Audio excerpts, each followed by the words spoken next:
Not all aspects of business travel are the same, and one of those areas is ERM. So first, what does it stand for? And second, what are some of the key characteristics of this vertical? Hey Chad, so ERM is essentially the energy, resources and marine sector, right? And some of the key characteristics of this sector are it's a high touch, extremely fast paced, it's travel to remote locations, and most of the time it's very price conscious and price sensitive. You had mentioned how fast-paced it was, and I could not agree with you more. How do you all manage the logistics, the day in, the day out of how we're moving folks in this area all over the place? What are the logistics like, and how do we solve for it? So what we tend to do is we sit with the crew planners. We understand where the mine site is, where the oil rig is going to be, or where the ships are plying, the routes that they ply. We tend to kind of break it down by region. We tend to look at, so most times the ERM sector, they have lead times of within 24 hours. So literally I'd get an email, the guy's flying tonight.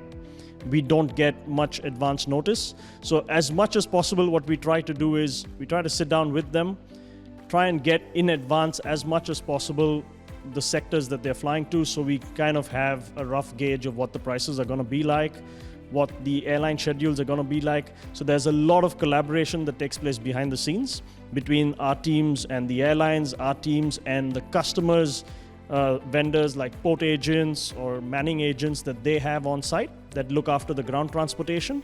So it's not as easy as just booking a ticket.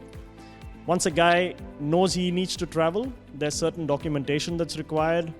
There would be then the ticket that would come in, there'd be the ground transport, because even to get him on board the oil rig or the ship, there would be that last mile. So once he gets to a major airport, you need a helicopter to get to the oil rig, or you'd need a launch boat to get from your airport, of course, to the port by ground transportation, and then a launch boat to get on board the vessel.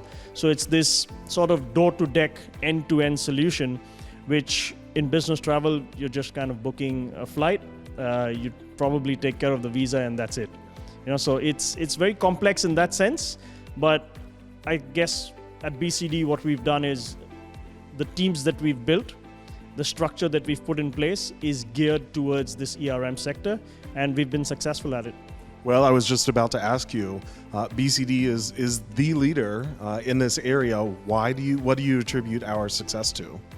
I would have to say it's our people and that blend of people and technology that we have. So we have some of the leading technology in this space. We have experts who have been in this space for decades. They understand the business. And when you combine those together and the vision of BCD and our blueprint for success, I think we have the secret sauce in that sense to kind of keep hitting the ball out of the park in the ERM sector. So many complexities and so many different things that go into this one specific vertical, but wonderful insights, and thanks so much for sharing.